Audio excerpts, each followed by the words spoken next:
Hello, everybody, and welcome to the WhatCulture Horror Podcast, hosted by me, Ash Millman, and joined by he, Josh Brown, Hello. and also by she, Kirsten Ria. Hello. Hello, guys. How are you doing today? Good. Doing all right. I'm Good. boiling, man. I'm in the greenhouse. Like, there's no way I can open a window because the dog outside barks in and ruins these lovely podcasts. So I'm just melting like the Wicked Witch of the West instead. I'm really sorry to. I'm really, truly sorry to hear that. But I hope I can cheer you up with some lovely horror content. Now, as I've said on these podcasts before, we've kind of broken down the horror genre, what goes on in it, the good, the bad, the ugly, the things we like, the things we don't. And this week's topic is final girls, our favorite final girls. And you might think, oh, that's an interesting topic, Ash. Why have you picked that topic? And that is because, sadly, this is going to be our last horror podcast, or at least the last one hosted by me at the moment. So it's technically, this is just a massive ego stroke for me as the final girl of this podcast. I'm like, right, final girls, we're going out. But yeah, so this is why we're doing final girls this week, because they are such a staple of the horror genre. They are so intrinsic to everything that horror does and is, and slashes at large. So I'm gonna ask you guys straight away, when you think of a final girl, what is it that comes to mind? Like, is it a person? Is it a concept? Is it Carol Clovers, men, women, and chainsaws, as we keep joking about with gender theory? But yeah, what is it for you guys? No, it is that book, Ash, because you know what? I've read my favorite books, my favorite fiction books, you know, once, maybe got halfway through. But that Carol Clover thing is like the Bible, like you said, the Bible when it comes to film study stuff. But I suppose when like you think of a final girl, for me, it's like, and this might be incredibly reductive, but like a still image is like a still scream sometimes, you know what I mean? Like, you know, it's just kind of like the essence of horror kind of like boiled down into one image. It's kind of like, it's strong but vulnerable, and it's mostly, for my money, I think it's Sally from the Texas Chainsaw Massacre, you know, like covered in kind of blood, manic, and just sort of, you know, staring down hell, I guess, this big horrible monster that they're often facing off, I guess. Very fair. How about you, Kirsten? Yeah, see, I haven't read the book, so for me, a final girl is just a badass woman who survives a very horrible situation. And yeah, after Josh has said that, I don't know if I've ever watched a movie with a final girl that hasn't ended up being covered in blood by the end of it. It's just an iconic image. But the thing I love most about a final girl is how they either start off badass, like they're badass the whole way through and you're just like, yeah, girl, or they start off like very timid and innocent and they have to like become this badass person, kind of like Laurie Strode in Halloween. She starts off quite, you know, innocent and she's just a normal teenager and she's just trying to babysit some kids. But by the end of it, it's like, yeah, Laurie Strode. And then now she's like this badass old woman. So like, hello, like, yeah, it's just, they have to be a badass, kick-ass woman, whether they start that way or not. By the end, you're just like, yes, girl. Like, oh, love it. Love it. It's in the job description, isn't it? If there was like the CV that horror girls had to apply with, it's like, certified badass, at least at some point in the film, like it has to happen. I think for me, speaking of a still image and kind of from recent years, that when I think of a final girl, my mind has just been poisoned with the final girls because of all the stuff that they did, like surrounding the kind of final girl legacy with that film and that bit at the end where there's all the lightning and she's facing off and, you know, she got like, there's one with a shirt torn open, there's someone else like with a big knife or whatever going to attack the bad guy sort of thing. And it's kind of that kind of dichotomy between what womanhood is. I think there's definitely a big gendered part of final girls. Why they're called final girls in the first place is it's usually a woman that survives until the end, though we will get onto it later. There are obviously different gendered aspects of it as well, and men that survive these films and all that sort of thing as well. But to kind of just to kick this thing off and get a nice little conversation going as well, we're talking about final girls and what that means. But what are the favourite ones? I just want to leap right in and know what the favourite ones are, because every one that I've looked at throughout this whole list was all I could think of to reason with them was I just really like them. I just really like them as women. I think they're just good. I like them in this film. I was trying to think of the reasons behind it. I'm like, they're just great. They're just great, badass women. But yeah, Josh, Kirsten, please tell me some more in-depth reasoning of your favourite final girls. Well, it is a funny one, isn't it? Because I feel like a lot of it just hinges on, wow, these characters are really compelling. They're really badass. They look really cool covered in blood. You know what I mean? Like oftentimes when, especially when I was growing up, that's all I needed from a final horror movie heroine. But I feel like as the years have gone on, And more importantly, as horror movies have become more cognizant of their own tropes, more understanding of what audiences expect, and they've played with the idea of a final girl in a really interesting way. One of the more recent ones, I guess not really, I think this movie came out in like 2010, the remake of The Evil Dead with Mia, I think is played by Jane Levy, who throughout the movie isn't necessarily pitched as the hero. You think it's going to be the guy who's taken over Ash's role, and Mia is like the possessed girlfriend playing that role. But then towards the end, she shifts into a final girl. You know what I mean? The Deadites are kind of like released from her, and then she faces off against the monsters, as it were. And I like that subversion of, you see this, the idea of the final girl. You see this person who, you know, historically has, like you said, represented like almost virtue or an ideal idea of femininity or whatever. And that's instantly kind of like twisted through this demonic kind of, even in a way, kind of like sexualized, monster. But then it's kind of just Mia from Evil Dead being sexy. I'm just thinking of that like big like lick scene going, ugh, ugh. Yeah, it's unnerving, man. But then that's like separated towards the end, and then it's like subverted. Now I just thought that was so cool, and the performance itself, and like Jane Levy is awesome. Like, it's so committed. It's such a physical performance. You know what I mean? Like, if you read any behind the scenes, interviews from that movie, it just sounds like the actress went through like hell making it, like Bruce Campbell did the first time around. But I think it pays off in a really visceral, compelling, like incredible horror performance for me. Yeah, very fair. She's a great one. She's a very, very interesting one. I feel like every time you see an image of her, she's one of those ones I feel like is iconic because she kind of embodies the film. I feel like there's loads of final girls that embody the film they're in. And when you've got a good final girl, when you think of the film and think of them rather than the bad guy, and that's kind of hard to find in horror. I think usually horror is defined by its villains, whereas if you've got a final girl that's defining the series instead, then you're onto something good. And I think Mia definitely can do that for that series. Same as Ash though, like he is kind of the embodiment of final guy, but we'll move on to that later. I keep going, we'll move on to the men later. Kirsten, who's your favorite horror girl and why? Horror girl? Final girl? Horror girl. Final girl. I mean, there's so many. There's, Ellen Ripley from Alien. Like, she's just classic final girl, especially as you don't actually know that she's going to be like a final girl when the first Alien film begins, because you don't actually know who's going to survive. They don't make it obvious. It's very similar with The Evil Dead. Like, they don't make it obvious, like, oh, she's going to be the final girl. Like, you don't really know who's going to survive. And she just turns into an absolute badass. There's obviously Laurie Strode I said about, a Grace from Ready or Not, which is just obvious because she's badass. But I think my favorite has to be a relatively new one, which was Erin from You're Next. And it's because she's a certified badass, like from the get-go. She sort of hides this away. She doesn't sort of like slowly become a badass. She's just already a badass, but people don't know it. And it's brilliant. I thought it was such a brilliant twist for Your Next. If you haven't seen it, then like spoilers, I guess, but I guess not really. I don't really know.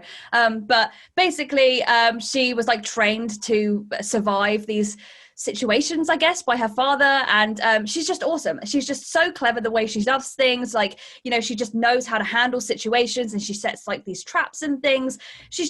I love it. And the fact that I know she's Australian, the actress is Australian, I can't remember her name, but I can't remember if she's Australian in the movie or if she's putting on an accent. But I just remember straight away loving her instantly, just especially the way she kills some of these people is insane. It's not just sort of like, oh, I'm just going to hit him over the head and try and survive. Like, she is like, no, you've killed people, so I'm going to kill you. And it gets to that point where it's like role reversal. Like, she's not the bad guy, she's not the bad guy, but you're seeing the bad guys basically then fight for their lives because she's like, no, I'm going to kill you. Like, I'm straight up going to murder you guys because you've killed people, so I'm going to kill you now. And it's so, so good. She's just ultimate badass.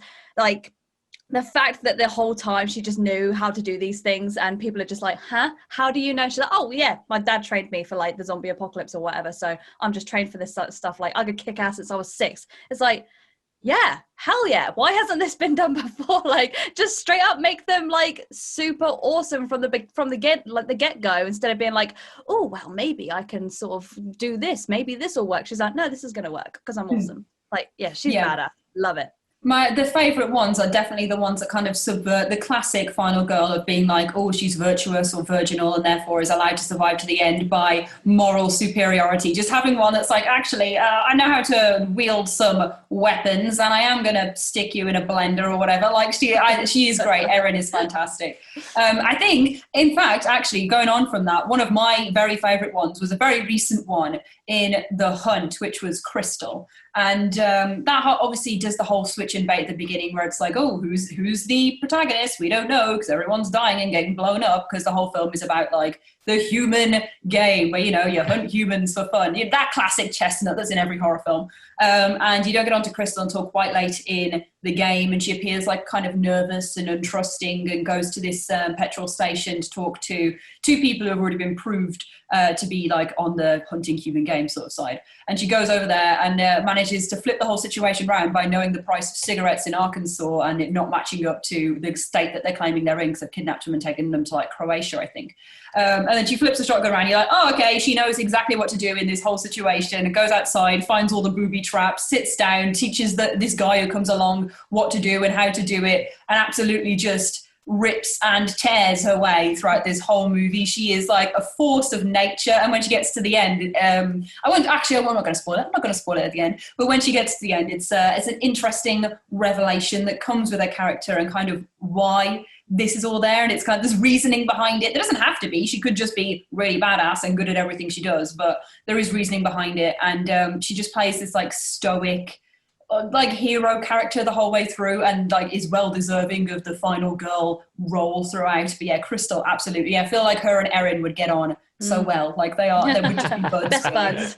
Yeah, absolutely. I think it's also interesting to talk about final girls. I think a lot of people's favorites are kind of the ones that rise up and take control and like come out at the end covered in blood, stronger for it. But there is this really interesting kind of part of final girldom where they can come out and not be better for it and kind of be ruined by their experience or traumatized or, you know, like corrupted sort of thing as well. I think Needy is a great one in Jennifer's Body too, because you got the dichotomy again of like having what's her face, Megan Fox being all like, oh, hello, I'm Megan Fox in the film, and then having Needy who is needy, like called Needy for that, and then by the end of the film she has kind of transcended final girl and become a weapon back. And I think that kind of applies to Mia. It's kind of the reverse for Mia in Evil Dead, where it's like she's kind of like this weapon, this evil, and becomes a final girl and survives the movie. But I really like that dichotomy. Do you guys like it when they kind of flip and change with that sort of thing? Yeah, I like it when you sort of see the ramifications of what it takes to be a final girl, like explored either, you know, in an epilogue or in another movie or something. Like one of my favorite ones, I touched upon my childhood love of A Nightmare on Elm Street, I think in the last podcast, and like Nancy, Heather Langenkamp's Nancy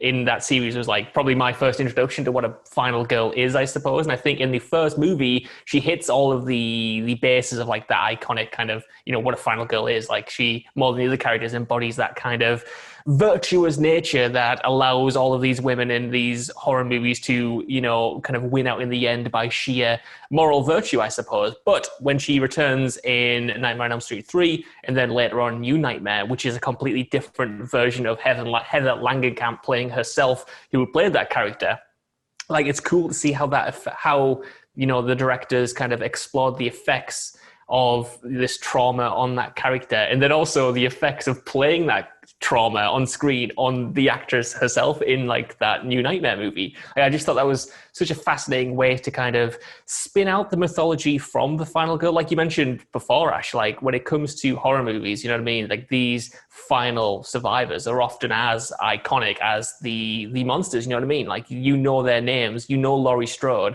like, you know Michael Myers, like they're almost like, and I hate to make this comparison, but it's like Batman and the Joker, isn't it? You can't have one without the other, more or less. I am sorry, there was no other comparison in mind.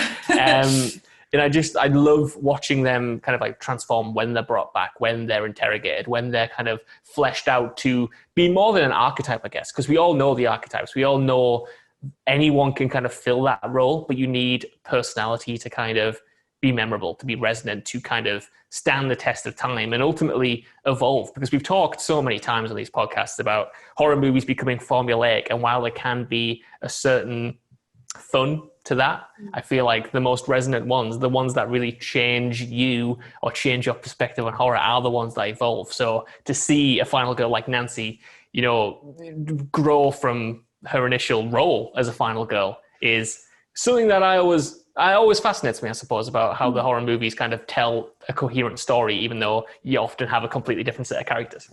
Yeah, Nancy is one that kind of has lasted the ages. She's the one that I see talked most about as one people relating to and liking. Kirsten, would you agree that she's kind of one that you kind of look up to in the genre, or would you say that it's not so much? Because I feel like that's an interesting kind of question, because she comes up so much with so many different people and means so much to so many different people. I always think she's an interesting one to ask like a personal question personally about, you know what I mean?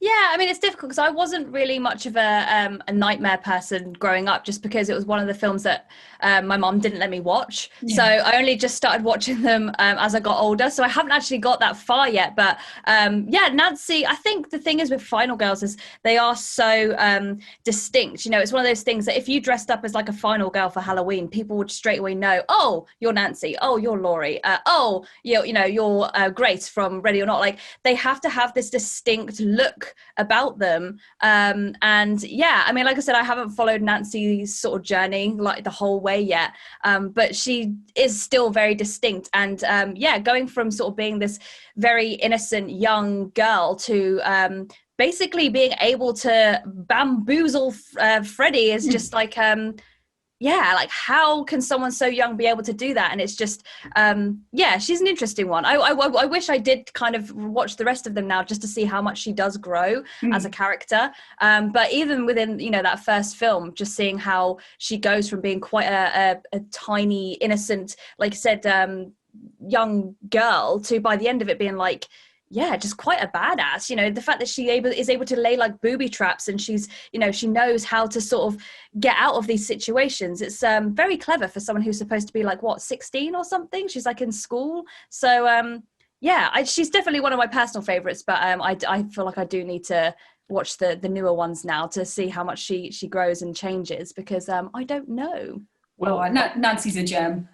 Yeah, well, honestly, like I think that's a really interesting question that you asked, though, Ash. Because, like, for me, when I was watching the first Nightmare on Elm Street with Nancy and stuff, like, I thought she was like fine, but I thought, like, you know, as much as I like the actor, like, she's not like, you know, I don't know, the best actor. You know what I mean? Like, there's enough there to make it compelling and make it interesting. But it was only when the sequels came around that I thought that character was kind of something really special. You know what I mean? Like, in isolation of that first movie, while it's still a great movie and one of my favorites, like, the character of Nancy just sort of, for me, does the job, even though it's interesting enough, like Kirsten said, when you get to the end and she, you know, is outwitting Freddy, she's pulling him into reality, do the booby traps and something. It was only when she was further fleshed out and I guess properly mythologized, I suppose, as the franchise's hero in the later two movies that I thought of her in the same way, I guess. I think like Nancy is a great one, as you say, watching her grow, because I feel like she's emblematic of the final girl that goes from like girl to woman, and that is like literal in her actual filming as well, because you see Nancy like as a young actress, you see Heather Langenkamp as a young actress, then you see her like as she's gotten older in the industry and learned more about it, is friends with all these people in New Nightmare, and seeing that as kind of like, it feels like a staple of the horror genre to be able to look back and reference and go, this is Nancy's journey throughout these like three different films and throughout everything else that goes on in the Nightmare franchise that she's become embroiled into. But I think she's just a great one. I really like her as, I think I like the thought of Nancy more than I like Nancy herself, because I do agree that like the original film, there's points where you can go, oh, okay, that doesn't hit right, like acting wise. I don't think she's a bad actor or anything like that. There's points where you look at it, I think it just reads dated more than anything. Going back to that first film, not that A Nightmare on Elm Street is dated. Do not take me out of context there. I think that is it's one of my favorite movies. But I think there's points where you can kind of, you know, see that sort of thing, and then watching it grow and change as well. I don't know. I just think her journey is great. And also, whilst we're on the topic of growing, changing, and watching evolve, you have to bring up Sidney Prescott from Scream as well, because her like four movie arc is one of the most impressive final girl kind of moments again in the genre. She's another iconic one for a reason, because we grow with her, we see her change. She has an arc every film that's interesting and engaging. And I think that kind of makes these women relatable in a different way than many stock horror movie characters are. They feel so fleshed out and so real and vulnerable that you can empathize with them. And I think there's a lot of inherent power in femininity, at least as they go on. Though you could argue that, you know, a woman has to become masculinized by the end of the film to take on the power and fight back against the bad guy. Anyway, full circle, my question is going to come back around to, do you find these characters relatable? Do you find things that you want to, like, you know, copy and see within yourself when you watch a Final Girl? And especially for you, Josh, because obviously as you're a guy and it's usually girls that make it to the end, is there any disconnect there? You know what I mean? Or are you like, hell, anything's anything? Because I watch so many films with men in as main characters and different people. All these things are relatable, I think. So I was just wondering if it's different from the other point of view. I think I should let Kirsten take this one. You know, I feel like it's got the more immediate relationship there. No, well, I think that as a woman, it's just nice to see, you know, someone of the same sex as you sort of portrayed as a stronger character, or sort of seeing these women overcome such horrible things and come out stronger. Or, you know, I guess they don't always come out stronger, because obviously when you do get these horror franchises with Final Girls, I was just thinking about how Sarah Connor being a final girl in Terminator, the first Terminator, and then obviously the second Terminator, you see how you know, she's basically in a psychiatric hospital now. She's being treated like a crazy person, but then obviously it's all like, oh no, she's not crazy. But she's become so much stronger for it, because even, you know, she could have easily just been pumped full of drugs and been like, I'm not that. But she still fights that, and she still sticks to her guns and being like, no, I need to prepare for this. I need to prepare my son and my family. And it's the same with Laurie Strode with like the new Halloween as well. You know, they disown her. She has to live in the middle of nowhere, but she still sticks to her guns, because she has to prepare, because she's like, no, I'm doing this for my family. I'm doing this to protect the people I love, to protect myself. And it still turns out for her being, you know, and her family being the final characters in the film. You know, you got John Connor and Sarah Connor alive at the end of the film, badass.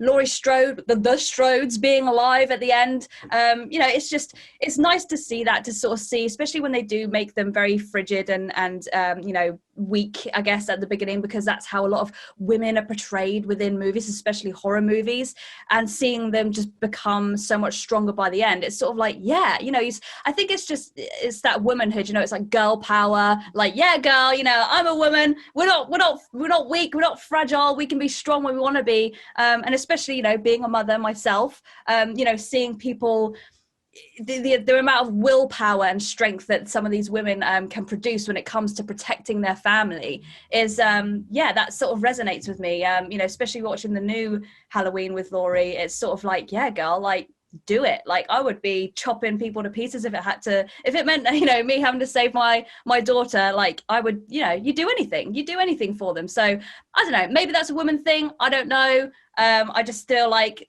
a lot of women just seem to have this, you know, connection that I don't know if men have. They probably do, you know, bros and all that sort of stuff. But I think that a lot of women have this girl power connection where it's just sort of like, yeah, girl, do it. Pop his head off, poke him in the eye with a hanger, friggin' do it. It's like, we would do anything to survive. I think it's nice to see that.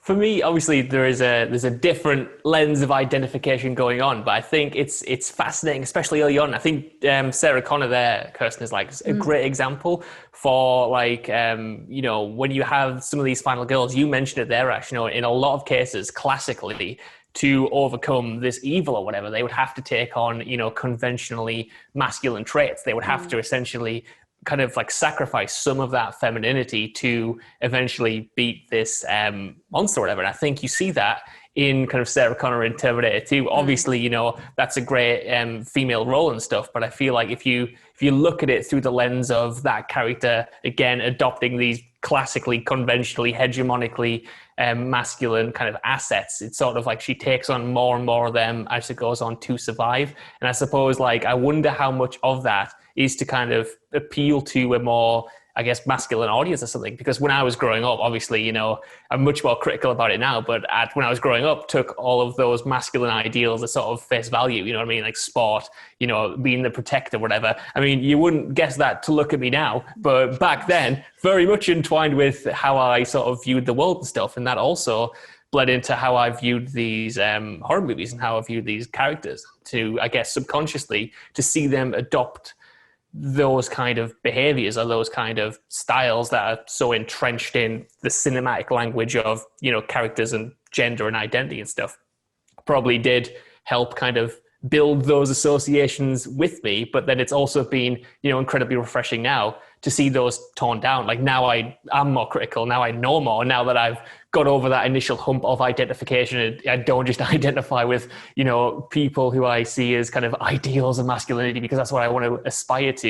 You know, it's much more interesting to see, you know, like these characters really interrogate what they were doing in the past and why they don't necessarily need to do that now, why they can have a character embrace kind of like a female character embrace like femininity and how that can still be, you know, empowering, or how they can have a female character embrace masculine identities and not have that be pandering to a male audience and not have that be just to create a kind of male identification, how you can make those kind of masculine qualities inherently tied to like womanhood or a female identity, like in the first place, you know what I mean? Like to see that become more complicated, like you said, with even with Sydney from Scream, you know what I mean? Scream was one of the first movies, or I guess popular horror movies, to properly interrogate horror conventions to like a wide audience. And that's, you sort of see that in that character who, you know, bit by bit throughout that first movie defies the conventions of a classic final girl and yet comes out at the end to sort of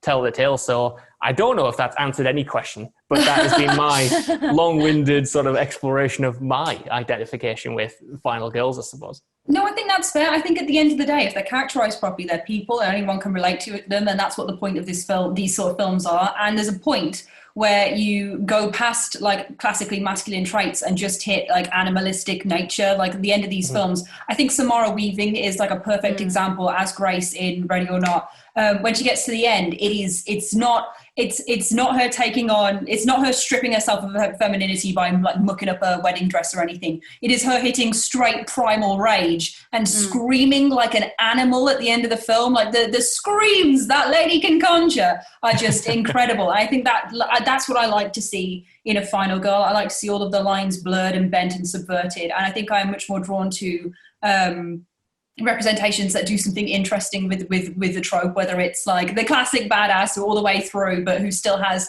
you know, still doesn't sacrifice their femininity along the way. I love a final girl who cries. I love tears. I love seeing emotions in final girls. Resident Evil.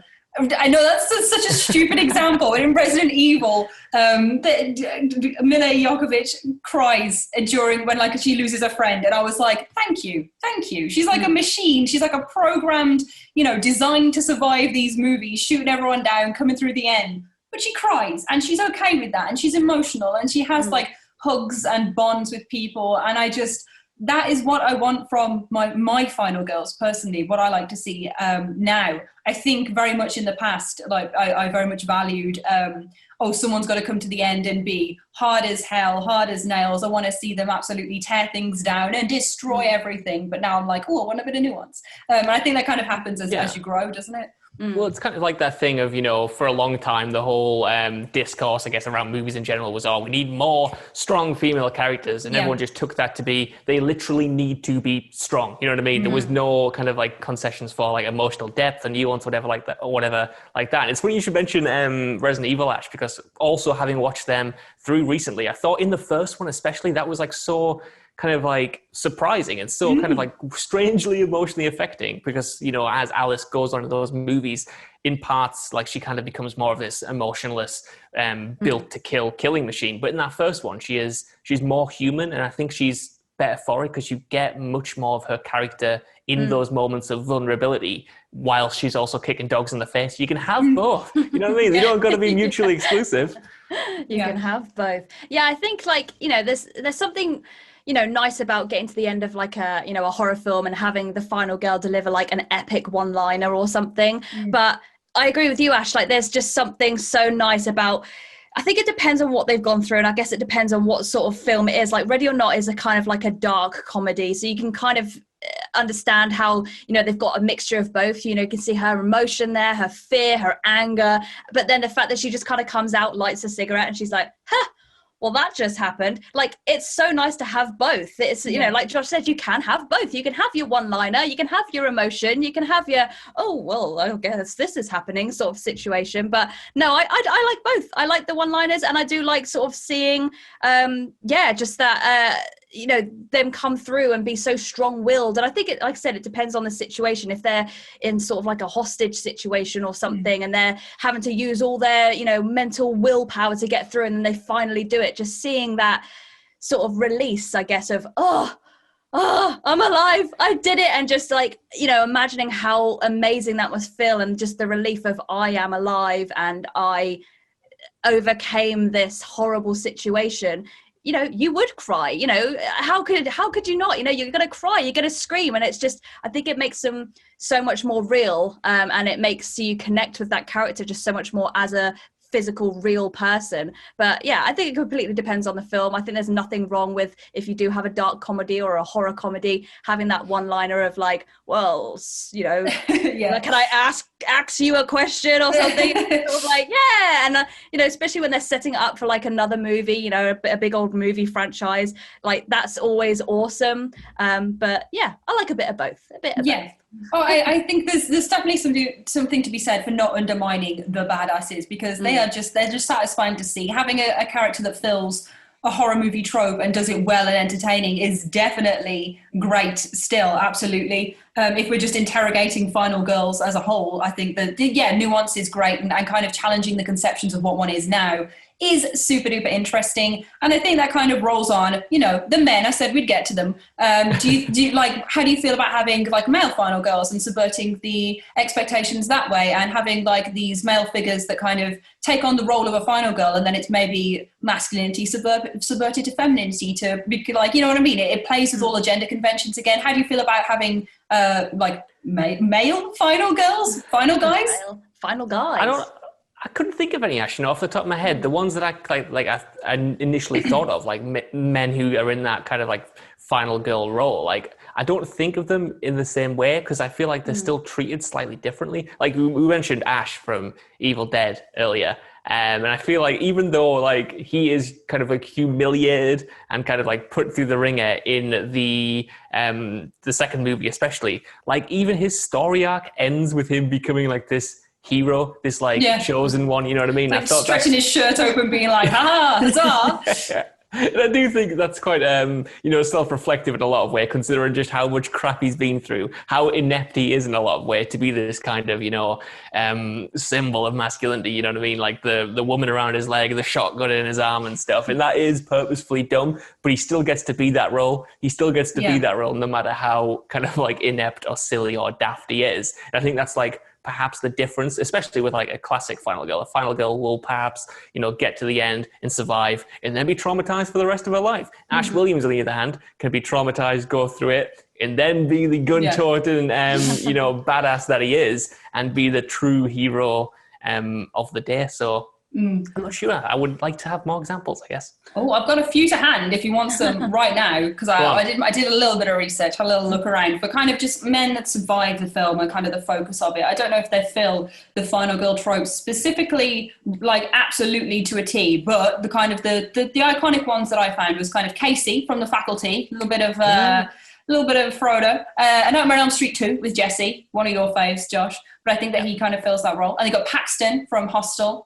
You've got Alex from Final Destination, Ash from The Evil Dead, and the one that I kind of think fits the bill the most is kind of subverting a feminine role and putting a man in it, and then kind of taking away the villain and putting a more female force in that role, is Brent from The Loved Ones, which I think, again, they're all really interesting examples, because they're not ones that came to mind for me straight away either. I wasn't like, yes, good. That is absolutely what I think of when I think of Final Girl. I don't think they're either, most of them aren't sole survivors either. They're not like the only person at the end, but those are the ones that I kind of drew upon. Alex is sort of interested from Final Destination, because obviously you have Alex in the first movie, but then in the second movie, in the third movie, you have actual Final Girls instead. You know what I mean? Like it's almost like instantly they kind of like revert back to type, I suppose. But also, like you said, even in those movies, it's often like a couple of survivors left. It's a couple of people. It's a small kind of like band where they're the main character, but it's not necessarily it's not, it doesn't necessarily have the same voyeurism, you know what I mean? In like, for better or worse, there is kind of like a perverse pleasure, I suppose, of watching this kind of like, you know, final woman like scrape through all on her own, you know, kind of like be subject to all of these horrors. And I don't think you quite get that, again, with exceptions. Obviously, it does happen, like Ash Williams in a way. I don't think you get that same sort of sense of voyeurism with, you know, male protagonists, I guess. Yeah, and I think it's also, you know, I don't have anything against, you know, a final guy, but I think, like you said, it's very rare to just have it be a final guy. It's usually a couple, or maybe it's a, you know, a group.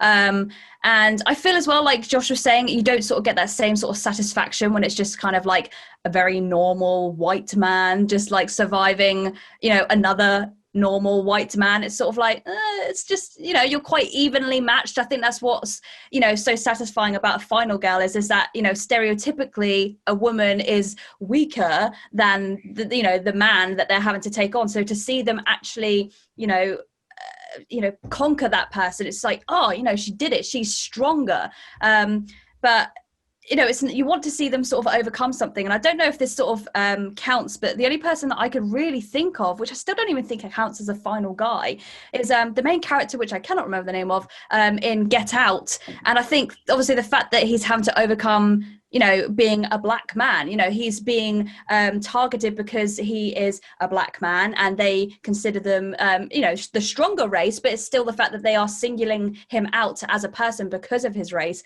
And yet he is still able to overcome an entire family pretty much on his own, and stop these horrible people from doing the things that they are doing. And I think that's what's so satisfying a lot of the time with the final girls and stuff like that, is because they're either being targeted because they're women, or you know, they're still able to overcome the situation as a woman. So I don't know if that even counts for him, because he survives the situation on his own, I guess, but then there's still his friend that picks him up and gets him out of the situation. So I don't know. It's very difficult to think of a final guy, because again, they're not usually, you know, anything.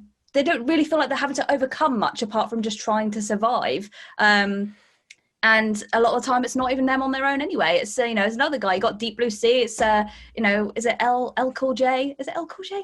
Or am I thinking of a different film? LL Cool J is indeed. Yeah. With the other guy, blonde guy, I can't remember his name. I'm awful at names. I'm very bad at my job. But you know, they could have easily just narrowed it down to being, oh, let's just have one guy. But it just never seems to. I think a lot of the times with horror films, they feel like they need to have that bro moment. You know, sort of like, yeah, let's stick together, we'll be a team, we'll overcome this as bros, man. And it's nice to see, don't get me wrong, it's cool sort of having them have their little bro moment. But yeah, I feel like there needs to be more final guys. There needs to be more final guy horror movies. There's not many. Like in the list that you mentioned there, Ash, I feel like a lot of them, like sort of like Kirsten was saying there, you know what I mean? They're not, their characters aren't necessarily about their like gendered identity, I suppose. Like if you look at people like, you know, like Jesse from A Nightmare on Elm Street, or Alex from Final Destination, or you know, whatever, like the ones that you reeled off, a lot of them aren't kind of like, they don't have to live up to that like ideal of like masculinity that we see usually in like regular movies, you know what I mean? Like the strong kind of like muscular kind of like protector role. In fact, a lot of them kind of work in opposition to that, or explore kind of like perhaps the failures of living up to that or something, which is like you rarely see someone who is just kind of like this like jock macho character survive to the end and be the one. Like maybe that would be fascinating to see, because there are so many stereotypes surrounding like that area of it. Like maybe if you just see that played straight, like a Chris Evans type, you know what I mean, just go right to the end and have that kind of, you know, element not be kind of, I don't know, undermined, I suppose, or disposed of. Maybe there are kind of like facets you can sort of explore with kind of like just by treating it straight and kind of treating it like final girls are treated, where they're supposed to be, you know, or at least initially these kind of like feminine ideals, and then they're like torn down and stuff. Like I don't feel like you see that necessarily happen with the male characters, because they already start kind of torn down or away from, you know, those stereotypical masculine ideas, I guess. See, this is great. So my like kind of wrap it up question was going to be like, what do you see next for the final girl? What do you want to see from the tropes? I feel like you guys have kind of explored that already with the masculine side to it, or having men in those roles. Is there anything that kind of comes to mind that you think should be done with the final girl trope more, or does that kind of encapsulate your thoughts? It's because it's such, yeah, it kind of encapsulates it. I think it's the most obvious horror trope. And in a lot of ways, I feel like I've done, you know what I mean? We've read that book so many times, Ash. I've seen so many different final girls, you know what I mean? I feel like we've subverted it, we've explored it. There are no doubt more avenues to continue to explore it, but it's the one like everyone knows. And I feel like everyone now is always on the lookout for how they're going to treat it, you know, how are they going to deal with it this time? What new twist are they going to put on it? Mm. And I would like to see perhaps, you know, movies just be like, you know what, we're gonna actually detach from this as much as possible. We're gonna do something completely different. We're not gonna try to subvert this archetype. We're gonna just pivot elsewhere and focus on something else. I don't know. Mm. Yeah, no, I would like to see more final girls and final guys. The only other one I just thought of then, which again still doesn't, I guess it does work, but it's the babysitter. There's the young lad that survives that. And but again, the reason that I think he works very well as a final guy is because of, you know, his age. He's younger than the people that are attacking him. There's like 4 or 5 of them against one young lad, and he still manages to survive. So that's the sort of thing that I think they need to be going down. Like, you know, have someone that is overcoming something. That's what makes a final girl or guy. It's having them overcome something that would otherwise be a disadvantage, whether that's their sex or their race or their age, you know, something that would be stereotypically a disadvantage, even though it isn't, because we know that because they, you know, they overcome it and they show, yeah, it doesn't matter if I'm black, white, male, female, if I'm 12, 10, like I'm gonna overcome this and it's gonna be badass and it's gonna be awesome. And that's what I love about a final person, I guess. Yeah, I just want more variety. Like, it doesn't matter if they're male, female, you know, if they're non-binary or whatever, we need more of them. We need them to be overcoming things that would otherwise hold them back, I guess, and just come out more badass for it. That's what we want. I think my most, please correct me if I'm wrong in the comments, but the thing that I found the most interesting was I tried to find like a non-binary or non-gender conforming character that kind of was the final girl trope, and I couldn't find a horror film that did that, so I'd really like to see that kind of played out, kind of remove all of the gendered aspects of these things, like Alien, back like when they made the script for Alien without any gender attached and then build the characters that way. I'd like to kind of see that played out more and kind of, you know, toy with that side of it more and present different things and updated versions of what has been a very classic trope from the 70s and 80s. I think we've seen it quite a lot.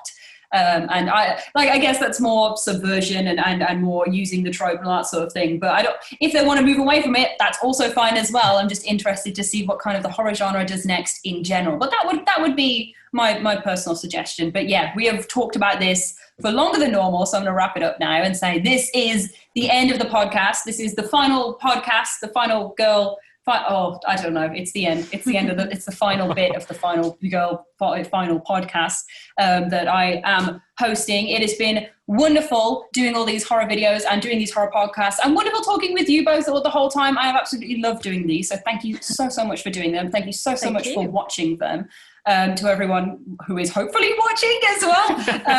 But yeah, I'm going to wrap it up. So I've been your host, Ash Millman. You can find me on Twitter at Ash Millman. You can find Kirsten at Kirsten Ria with 2 A's. And you can find Josh at Josh Brune with 2 O's. Yeah, so lovely. So right, guys, let us know what you think about Final Girls in the comment section below, what you want to see from the future of Final Girls, and, you know, maybe leave something nice about the podcast if you liked it. If you didn't, then maybe don't. But if you did, please do. Anyway, yes, it has been a pleasure. Good day. Goodbye. Goodbye. Is that how you got out, Ash? That's it. Goodbye. That's how you gone. Bye. Goodbye, my big baby hand. Bye.